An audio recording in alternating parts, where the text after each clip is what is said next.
But in the meantime, good morning once again. Turn to someone and tell them, you are a fearless light bearer. You are a fearless light bearer. A fearless light bearer. You are a fearless light bearer. Just look at each other. I want you to look and see the light of each other. See the beauty that lies within every soul. Yes. See, if you could see what I see when I'm standing up here, it's magnificent. It really is. I'm so grateful and thankful for each of you being here. Well, beloved ones, we have established last week that we are indeed in the midst of a revolution of sorts, did we not? A revolution of sorts and an evolution of the human species. Now, as I was thinking about this, I said, it's time. It is time for us to not only grow into our process of evolution, for us to grow into our divine purpose. It is also time for us to grow up. Right? It's time for us to grow up. Now, there is a theory that states that we as a species are about to enter into the stage of adulthood. Now, I know you thought we were already adults, but the theory says that we're about to move into the stage of adulthood, having moved from, as a species now, having moved from infancy through childhood into adolescence, which is where I think we are experiencing, where we are right now. We're sort of adolescents, in the adolescent phase of our being as a species, right? And from that, moving into adulthood, where we will finally begin to develop into a cooperative, altruistic, loving existence, understanding our oneness and our connection to each other. We're not there yet, but we're moving in that direction. Now, as adolescents, we're simply showing our bravado. You remember what it was like to be an adolescent, right? So we're kind of still showing our bravado, maybe moving into a little bullying, or maybe experiencing the need to belong in a certain group, the right group, the popular group, the one we think is the only group to be in. Or maybe we are also experiencing thinking that we know more than we actually do, or that we're grown when we really are not. You remember when you were young, you thought you were grown. You had arrived. And that's fine, because that's all a part of the process of being an adolescent. However, the time is nearing, it is close at hand, where we must now begin to step fully into adulthood, taking responsibility for the life that we are creating and for the life that we want to create in terms of living. We have to take responsibility. You remember when you were an adolescent, you were given responsibility in small doses. And then there was a time when your mama or your daddy said, you're on your own now, you're grown, you're responsible for your own life. It's about taking responsibility for us creating the life that we want to live.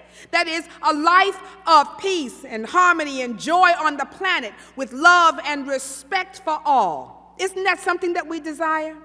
Well, it's going to take us moving into a whole different a state of consciousness to achieve that. Now, this journey of moving from adolescence into adulthood, I think it corresponds with our two basic emotions or responses to life, which we uncovered last week, which is either fear or love. And this journey that we're on, as we move from, adolescence into adulthood, it also is calling for a transformation of these two basic responses to life. Remember, Marianne Williamson said, and I quoted, paraphrase, she said that we are in the midst of a revolution, so let's make no mistake about that. And the only thing for us to consider is if we're going to meet it with love, or are we going to meet it with fear? And we can see that there are lots of evidence that some folks are meeting it with what? Fear. And that's okay, because eventually that will come around, because we usually come from one place or the other, either in all of our lives. Either we're coming from love or we're coming from fear. And it doesn't take a genius for you to recognize when things are showing up in your life that you have either come from love or you have either come from fear. Now, I believe that these two basic instincts also speak to our evolutionary growth. That is, as we evolve, we're going to have to move from fear as our basic expression to love as our primary expression. See, when we were in our infancy as a species, fear was a very important commodity to have, right? Because your survival depended upon it as a species. Talking about infancy, we needed to have a healthy dose of fear in order to survive as a species. It was sort of built into our psyche for a purpose, so that we knew there was a dinosaur we needed to run, right? I'm serious. It was built into our presence, our psyche, for a purpose.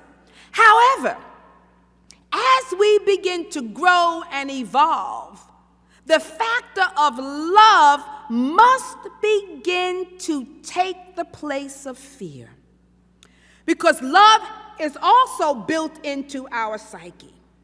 Now, we didn't use it early on because the premise was we needed to know when there was a situation of what? Fight or flight. Get out of the way, move, survive. So, we weren't sitting around the campfire. Maybe fire wasn't even discovered. So we weren't sitting around the campfire singing Kumbaya. We had that fire to see what was out there and what was happening so that we could survive. Well, I believe that as we have now begun our evolution into our next leap of growth, that it is time for us to replace that fear factor with the love factor. And once again, it is for our very survival. Once again, we're faced with survival, because while we are no longer living in fear of being eaten by a dinosaur, we have come to what I consider an even more dangerous place. We have come to the fear of one another, fear of our own species, fear to the point where we are willing to annihilate each other. It's no longer the dinosaur that we fear, it's humanity we fear, each other. And so this is a dangerous place to be, because once we eliminate each other, then what is left? Probably the dinosaurs will now return. Right? Life on the planet is now fearing humanity, because we have become the predator. And so in order for us to survive as a species, we must evolve this next level from fear into love. It's time to elevate our consciousness from fear as a primary response to that of love as our first response. This is going to be an evolutionary leap. We're shifting and changing the way in which we have responded to life. One has to decrease and the other has to increase. I love the verse that came when they were talking about John the Baptist, and he said, when Jesus came on the scene, because John the Baptist was a big thing, and he said, no, I must decrease so that he can increase. It's time for a shift to happen, for that fear factor to decrease and love to increase, because fear is a low vibration. It is a low form of consciousness, spiritually speaking. right? It was needed, but it's not the higher level of consciousness that is going to take us to our next evolutionary step in growth, right? So it's a low vibration, and I'm not talking about the kind of fear that alerts us to present danger. We still need to have that. That will always be within us. You know, if there's something present in your immediate danger, you still need to be able to alert yourself and respond to that. But I'm not talking about that kind of fear. I'm talking about the kind of fear that distorts our perceptions, the kind of fear that distorts our understanding and perception of reality. See, the fear that clouds our vision so that we can't see clearly. It's that false evidence appearing real. That kind of fear. I'm speaking of psychological fear, not the fear that happens when we can bring everything into focus. Let's say you're climbing on a mountain, you're rock climbing. You need to have enough fear in you so that you're focused. I'm not talking about that. Again, that is necessary for the survival of your physical being. But I'm talking about the psychological fear that gets in the way, that distorts our perception, and that does not enable us to make wise decisions or to be able to see where we need to be in our growth and in our evolution and in our experiences. It is a fear that comes from, it's an ego-based thing. Fear that comes from the ego, which of course is designed to see others as a threat to its being. It is a fear that boxes you in, a fear that inhibits growth and evolution. Albert Einstein said this. Let's see, I'm trying to use my little modern technology here, so I had the quote on my phone. Okay, so he says this. Now this is, it says, Albert Einstein's effort to solve the mysteries of quantum physics led him to what he called cosmic spirituality. See, he was a master metaphysician. A lot of people think he was not just a physicist, he was a metaphysician, because when you start to uncover the deep mysteries of physics, you get into what? Metaphysics. Beyond even that. And so he was a metaphysician. And he said, a human being is part of the whole called by us the universe, a part limited in time and space. He experiences himself, his thoughts, and feeling as something separated from the rest, a kind of optical delusion of his consciousness.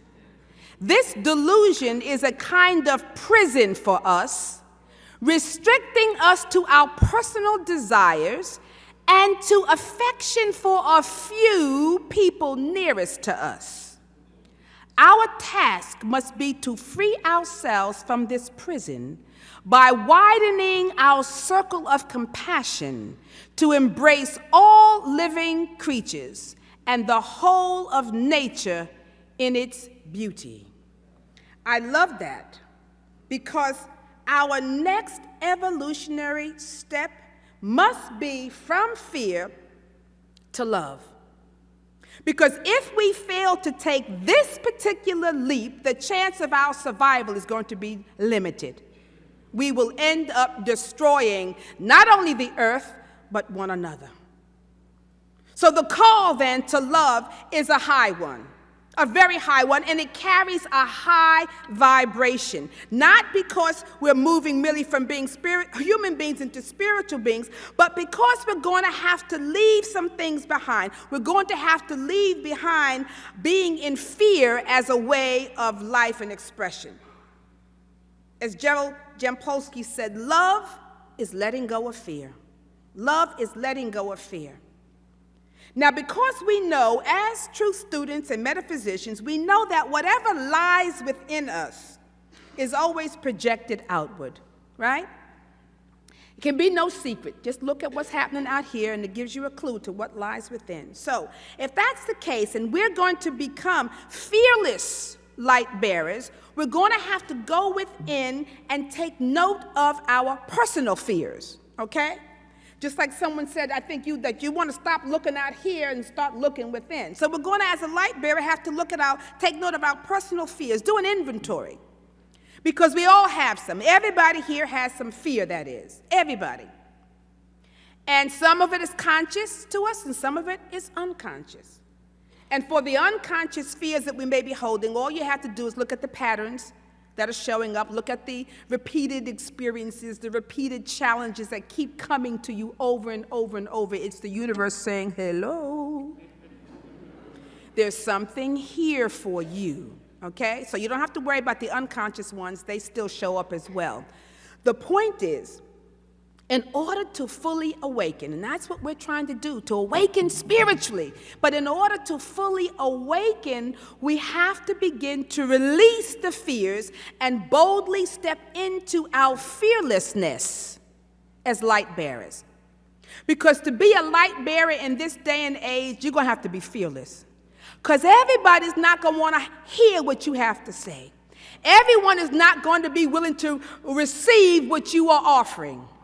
They're going to think, no, your way is not the way.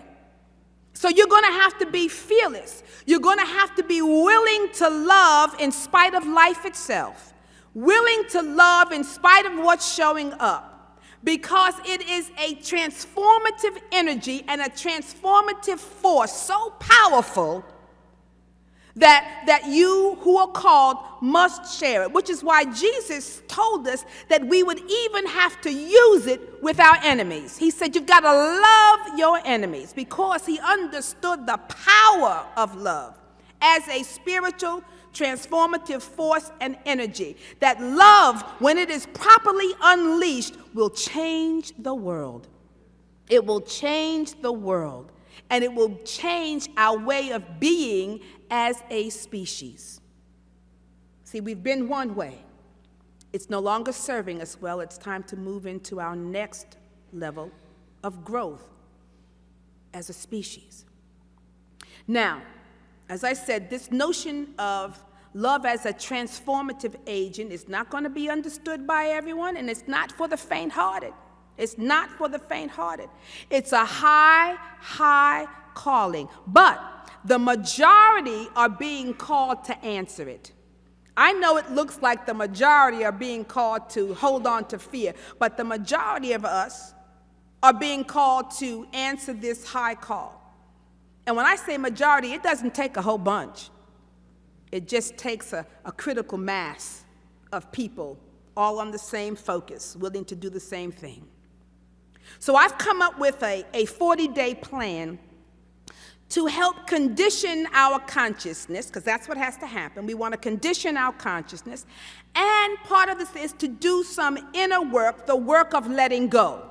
Because if you're going to be a fearless light bearer, we've got to create space within our own being. That means so that light can come forth from us as a light bearer, right? So that it can shine from within us and actually help to be a healing force for the world and for those around us. Now, before I get into sharing our 40-day practice, I want to share a little bit about one of the prayers that I chose to include in this practice, in this 40-day practice. Because I want us to truly be able to be fearless, to love fearlessly, freely, and compassionately.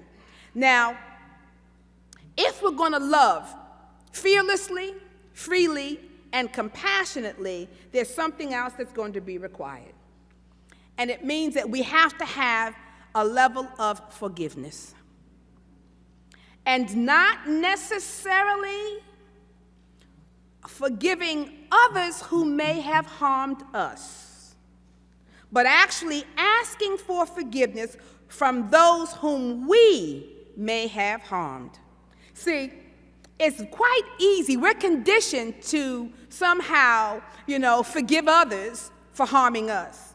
But not so much for us actually asking for forgiveness for whom we have people or things or situations we have harmed. We don't think about that. That's okay. That's the ego's doing. I want to forgive you for hurting me, but what about what you have done to others? So this is a critical point. There's an Hawaiian prayer, and some of you may know it, but there's an Hawaiian prayer for forgiveness, and it's called this. It's a funny name, so I'll try to say it slowly, but you'll have it. At the end, I'm going to give you a printed process for our 40-day planned, so don't worry about that. But this Hawaiian prayer for forgiveness is called the Ho'onoponopono prayer. The Ho'onoponopono prayer. Got it? All right, let me hear you say it. Ho'onoponopono. Ho'onoponopono prayer. Ho'oponopono prayer. Okay. Now, it's a very simple prayer, and it has only 4 basic statements. And they are this: I am sorry. Please forgive me. Thank you. And I love you. I am sorry. Please forgive me. Thank you. And I love you. Now, I went online to read some of the things that people have been saying about the Ho'oponopono prayer. And it's basically a tune for atonement. So let me listen to what has been written about it. It says the Ho'oponopono prayer is a tool for atonement, for correcting errors, erasing the effects of past actions and memories that cause havoc and grief in our lives, in the lives of others, and on Mother Nature as well. When faced with any adverse situation, the Ho'oponopono practitioner will immediately ask, what is it in me that is causing this event to take place, or this person to behave this way, or this illness to manifest? The Ho'oponopono practitioners know that blaming others is a sure way for making sure of the recurrence of a problem. If you cannot get past the habit of blame, do not use this prayer. But if you can pass through this major ego hurdle, then you will not only love Ho'oponopono, but you will witness miracles in your life and the lives of others. Anyone ever prayed this prayer or know about the Ho'oponopono prayer? Yeah, it's very powerful. And then this one is written about it from a website called Soothe the Soul. And I love that website, Soothe the Soul, because we need to do things that are soothing our soul, healing our soul. And they write this. They say, are you familiar with Ho'oponopono? It's an ancient Hawaiian prayer of forgiveness. The 4 phrases are used as a prayer or declaration. You say them after quieting your mind and focus on being in your heart. The phrases are used as a process for self-cleansing. So we're conditioning and cleansing consciousness.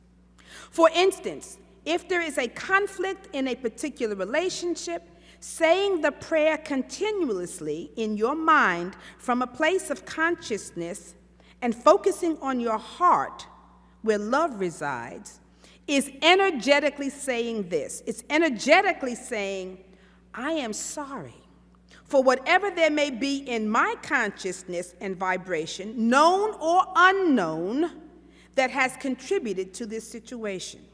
I love that, because whenever you're in the middle of stuff, granted, if it's come to you, you got some part of it in that situation. You've contributed in some way. There's some vibration that allowed that to be a part of your experience. So that's I am sorry. Then they say next, please forgive me, energetically states that you recognize on some level that you've contributed to it because it exists in the playing field of your reality.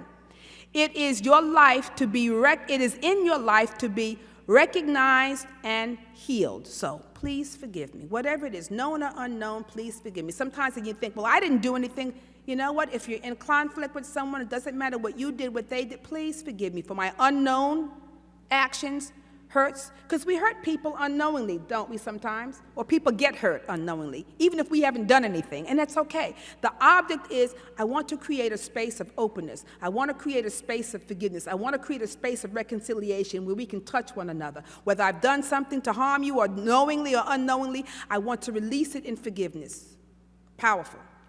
The next thank you, they say, is an expression of gratitude. Of course, gratitude is very high vibration. We know that. And they say it's one that you should cultivate daily in our lives. So giving gratitude is, they say, offering thanks to the divine, which is your true self. So you're not necessarily thanking the person, you may be, but you're thanking God. Thank God, thank you, God, that I'm here, that I'm awake, alive, alert, enthusiastic, conscious, that I have the ability to have. Thank you, God, for my presence here. Thank you to the other person. So it says you're an aspect of God having a human experience, giving thanks and reconnecting to your true nature and to the true nature of the other person that you might be thanking. And last, it is I love you. And they say that is a statement offered to the divine. It is really acknowledging your divinity, your reality, and it's also acknowledging the divinity and the reality of the person or the situation. It doesn't have to always be a person, it can be a situation. I love you. Just being able to express love. They end up by saying what the world needs now is love and forgiveness. What the world needs now is love, and forgiveness is one very powerful way to cultivate bringing in the vibration of love. So, here is a practice that I think we can all engage in for the next 40 days. Now, I've chosen 40 days because 40 is a very powerful number spiritually, all right? It just signifies spiritually the time necessary for completion. It is the time necessary for spiritual completion of a particular thing. It carries a very strong, 40 carries a very strong spiritual and transformative energy. Moses was in the desert for how long? 40 days. It rained and rained and rained during Noah's time for how long? 40 days. 40 days and 40 nights. Jesus was in the wilderness before accepting his ministry, being tempted for how long? For 40 days and 40 nights. And what it is a time for spiritual cleansing, healing, and preparation for a new experience. Moses wandered around, but after they got out of that wilderness, they were into the promised land. They wandered for 40 days, did their cleansing, did their things, released, let go, whatever it was, and had the Canaan experience. The flood for 40 days cleansed the earth and began a new experience. Jesus for 40 days being tempted, ready to take on his new expression. So this is very powerful for us. So the first thing that I want us to do, and I have it all written down so you don't have to worry about it. We're going to be working on inwardly, and then we're going to do some things outwardly. But our inward process is first, I want you to begin by affirming the prayer for protection. I want you to do that once every day for 40 days. So you're going to affirm the prayer for protection. And for those who are visiting, it's simply the light of God. We know, I have it all printed for you. Because we want to begin to know that we are divinely protected. As we move into these days, and there's going to get even more creative out here, we need to not know that we live in fear, but we live in faith. And that we are always divinely protected. So I want you to affirm the prayer for protection every day. The next thing I want you to do is I want you to begin to visualize yourself being filled with pure white light. Because we're light bearers, and we're getting ready to clean up. So after the prayer of protection, you say that you're going to fill yourself with pure white light for 5 minutes. Now, if you're not good at visualizing, that's fine. Maybe you can just hold the vibration, I am light. I am light. But I want you to try to fill your being with light for 5 minutes every day for 40 days. All right? So you got the prayer of protection, you begin. Then you begin to fill your being and mind and consciousness with light, because the light of God is going to do some inner work in you. So after you fill yourself with light, I want you to then begin to affirm the Ho'oponopono prayer of forgiveness. Now, you're going to, and when you begin to say this prayer, the 4 things, I want you to be centered in your heart, right? Does she have it up there? Oh, okay, because people keep looking up there. That's okay. That's just the prayer. But you're going to affirm it by being where? In your heart, creating a vibration of love. So now, the thing is, you're going to affirm the Ho'oponopono prayer 13 times. 13 times a day for the 40 days. Now you'll be saying, why 13 times? Well, it's significant. Because it is a prayer of forgiveness. And when a man came up to Jesus and he asked him, he said, Lord, how many times ought I forgive my brother? 7 times? And Jesus said, no. What? 70 times 7. Now, 70 times 7 equals 490 times. So, in order to get to 490 times, we're going to say that Ho'oponopono prayer forgiveness 13 times a day for the 40 days. And the reason we're doing it 13 because when I calculated 12, it came out to 480, so we were a little short. And I thought it's better to be over than a little short.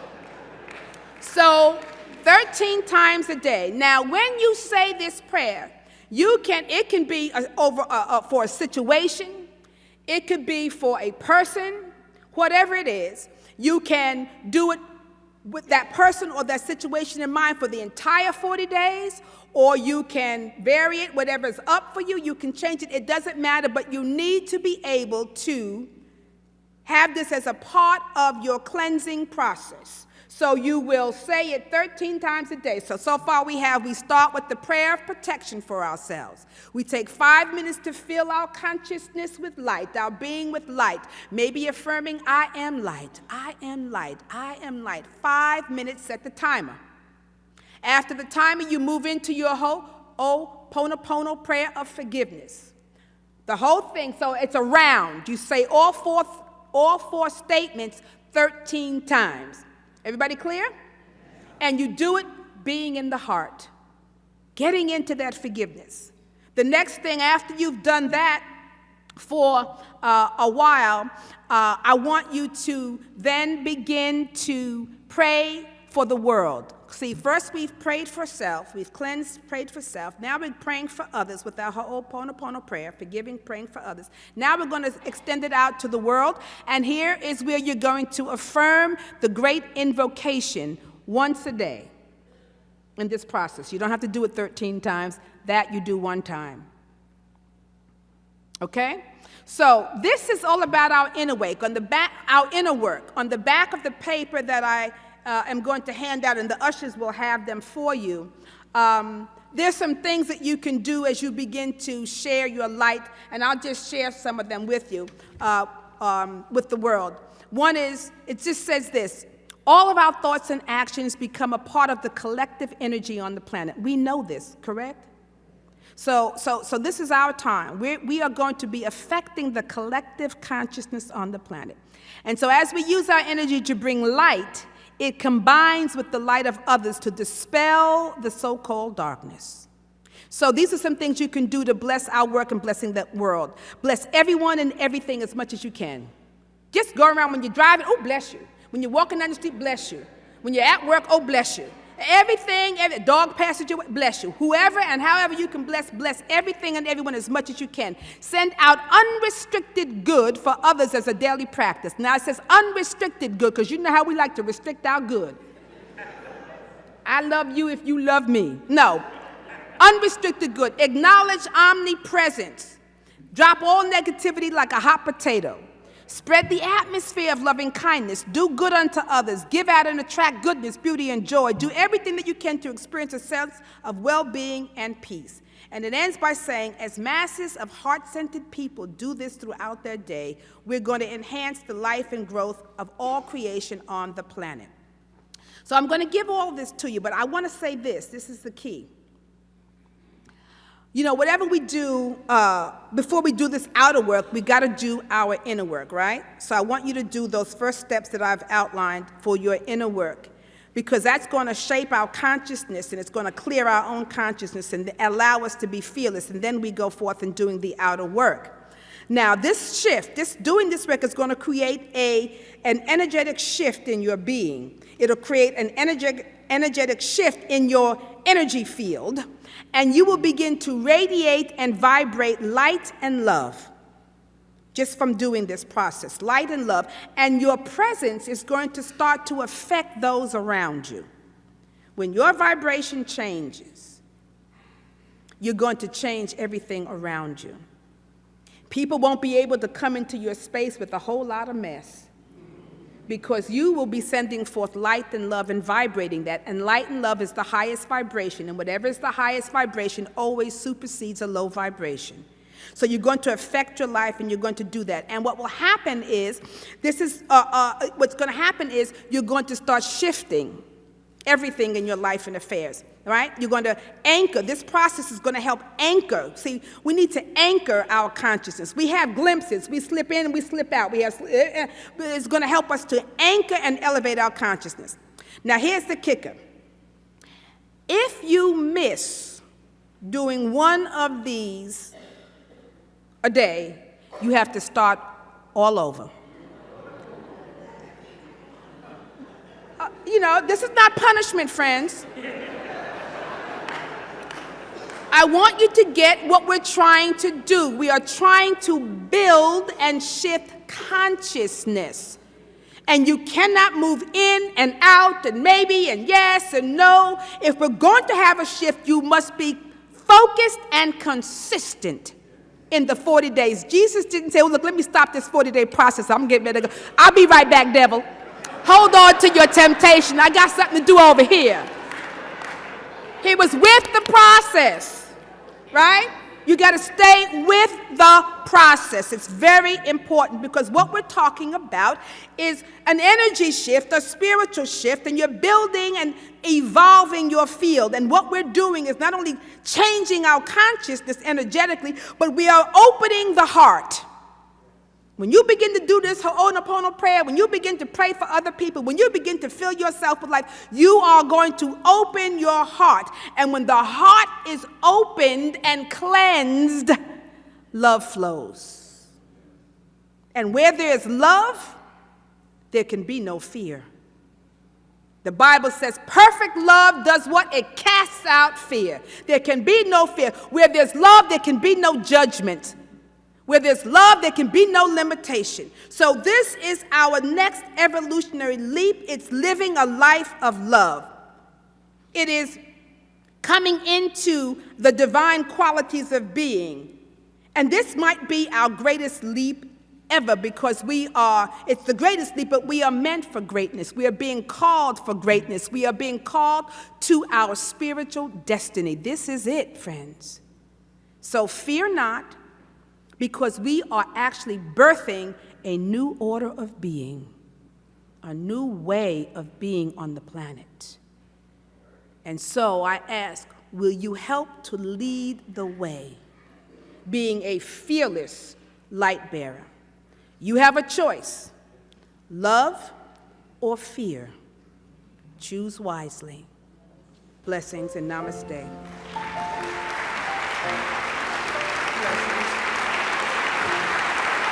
Blessings.